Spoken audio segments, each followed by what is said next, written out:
Hi guys, welcome to our channel. ప్రస్తుతం మనతో పాటు దాము బాలాజీ గారు సీనియర్ జర్నలిస్ట్ ఉన్నారు. వారితో ఒకసారి మాట్లాడదాం. సార్ నమస్కారం సార్. నమస్తే. సార్ తొక్కిసలాట ఘటన సంధ్య థియేటర్ దగ్గర జరిగింది కదా! అప్పుడు అల్లు అర్జున్ గారు అరెస్ట్ అవ్వడం ఇదంతా కూడా చర్చనీయాంశంగా మారడం, నిన్న అసెంబ్లీలో కూడా పెద్ద రచ్చ అవ్వడం చూసాం సార్. అయితే ఇప్పుడు అంటే ఈ ఘటనకు సంబంధించి స్టార్టింగ్ నుంచి ఎండింగ్ వరకు ఏం జరిగింది అని చెప్పేసి ఒక నెటిజన్ మొత్తం వీడియోని పెట్టేశాడు. అయితే ఇప్పుడు ఇక్కడ చాలా మంది అల్లు అర్జున్ గారికి యాంటీగా మారిపోయారు. ఇక్కడ అల్లు అర్జున్ గారిదే తప్పుంది, ఇక్కడ మాకు వీడియోలో క్లియర్‌గా కనిపిస్తుంది అని చెప్పేసి కూడా అంటున్నారు. మరి ఆ వీడియో చూస్తే మీకేమర్థమవుతుంది? ఎవరిది తప్పుందని మీరనుకుంటున్నారు సార్? మీరేం చెప్తారు దానిపైన? ఫస్ట్ ఆఫ్ ఆల్ ఆ వీడియో చూసి మనం నిర్ణయించడం మనది తప్పవుతుంది. ఓకే. ఎందుకంటే వీడియోలు నేను సినిమా రంగంలో పనిచేస్తున్నాను నాకు తెలుసు. నేను హ్మ్. డాక్యుమెంటరీలు 8 తీశాను. 2 సినిమాలు డైరెక్ట్ చేశాను. కాబట్టి వీడియోలని ఎలా మ్యానిపులేట్ చేయొచ్చో నాకు బాగా తెలుసు. కాబట్టి ఒక వీడియో చూడగానే ఇది తప్పు అని చెప్పేయకూడదు. ఓకే. అసలు ఆ వీడియోలో ఎవరు పెట్టారు ఆ వీడియో అనేది ఫస్ట్ ఇంపార్టెంట్. హ్మ్. ఎవరు పెట్టారనే దాన్ని బట్టి మనకు అంచనా వస్తుంది. ఆ వీడియో చూస్తే అల్లు అర్జున్‌కి యాంటీ బ్యాచ్ పెట్టారనేది తెలిసిపోతుంది. Okay. Allu Arjun anti batch పెట్టినప్పుడు వాళ్ళ ఉద్దేశ్యం ఏంటి? అల్లు అర్జున్‌ది తప్పు అని నిరూపించడమే ఆ వీడియో ఉద్దేశం. ఆ వీడియోని జాగ్రత్తగా గమనిస్తే మొత్తం 8 నిమిషాల సంథింగ్ ఉందది 9 సెకండ్లు. నిమిషాలు. హ్మ్. 9 నిమిషాలు అవును. అనుకున్నాను. సో, 9 నిమిషాల వీడియోలో వాళ్ళ ఏం ప్లాన్ చేశారంటే వాళ్ళు, ఆ వీడియోలో ఫుటేజ్ అంతా ఎలా ఉందంటే, అల్లు అర్జున్‌దే తప్పు అని నిరూపించడానికి వాళ్ళు డిసైడ్ అయినట్టుగా ఉంది. వీడియో ఫుటేజ్ ద్వారా. అది చూడగానే నువ్వు అడిగినట్టుగా ఎవరైనా అడిగితే, ఈ హ్మ్. వీడియో చూస్తే ఎవరైనా ఏమనుకుంటారంటే, అల్లు అర్జున్‌దే తప్పు. అల్లు అర్జున్ వెహికల్‌లో నుంచి పైకెళ్ళి ఇది చేస్తున్నాడు అని. అంటే అసలు ఆ వీడియోలో ఫస్ట్ టైమింగ్‌లను బట్టి వేసుకుంటూ వచ్చారు. హ్మ్. అంటే థియేటర్ దగ్గర పరిస్థితి ఎలా ఉంది? అల్లు అర్జున్ ఎలా బయలుదేరాడు?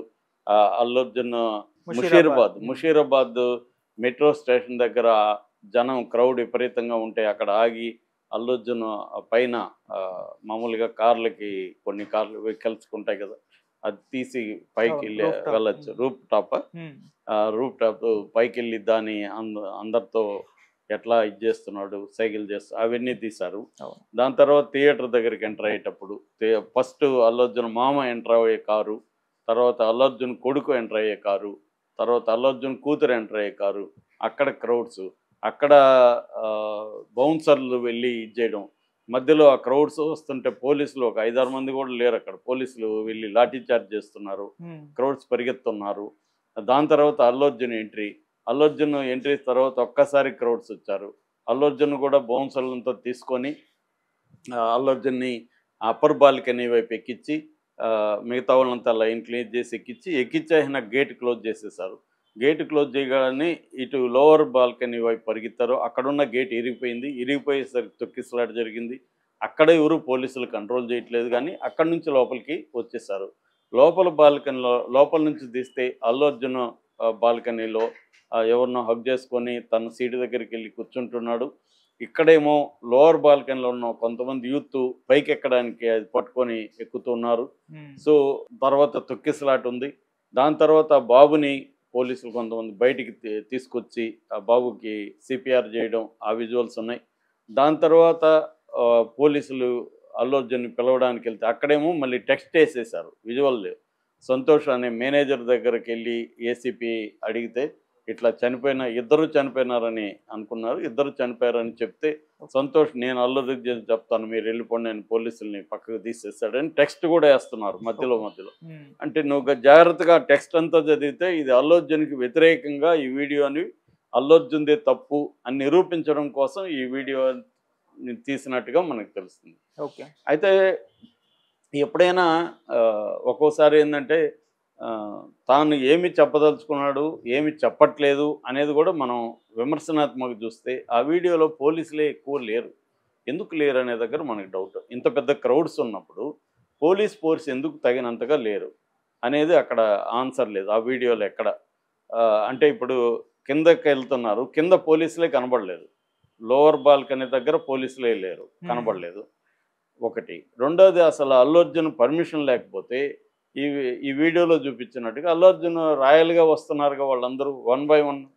వాళ్ళ మామొస్తున్నాడు, కొడుకొచ్చాడు సెపరేట్ కార్‌లో, కూతురొచ్చింది, మళ్ళీ అర్జున్ వచ్చాడు. మరి వీళ్ళంతా ఎందుకు అలో చేశారు పోలీసులు? అనేది ఇది. అంత అంటే వాళ్ళు చెప్పినా గూడా వస్తున్నారంటే సినిమా క్లోజ్ చేసేయాలి గదా! క్లోజ్ చేసి క్లీన్ చేసి పంపించాలి కదా, అసలు అల్లు అర్జున్ అల్లు చేయకూడదు కదా. ఇవన్నీ మరి ఎందుకు జరిగింది, ఆ బౌన్సర్లు అంతా ఎందుకు ఉన్నారు అక్కడ? అంటే పోలీస్ ఫోర్సు దీని పట్ల అండర్స్టాండింగే లేదా, తగినంత ఇది లేదా, ఇవన్నీ అనేక ప్రశ్నలు వస్తున్నాయి. సో అట్లాగే పోలీసులు నిజంగా వెళ్ళి అల్లు అర్జున్కి చెప్పారా లేదా, ఆ వీడియోలు ఏమీ లేదు.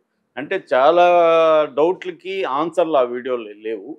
కానీ క్లియర్గా అల్లు అర్జున్ది తప్పు అని చెప్పి టెక్స్ట్ కూడా వేసి, టెక్స్ట్ వేయకుండా వీడియోలో పెట్టుంటే అదొక పద్ధతి.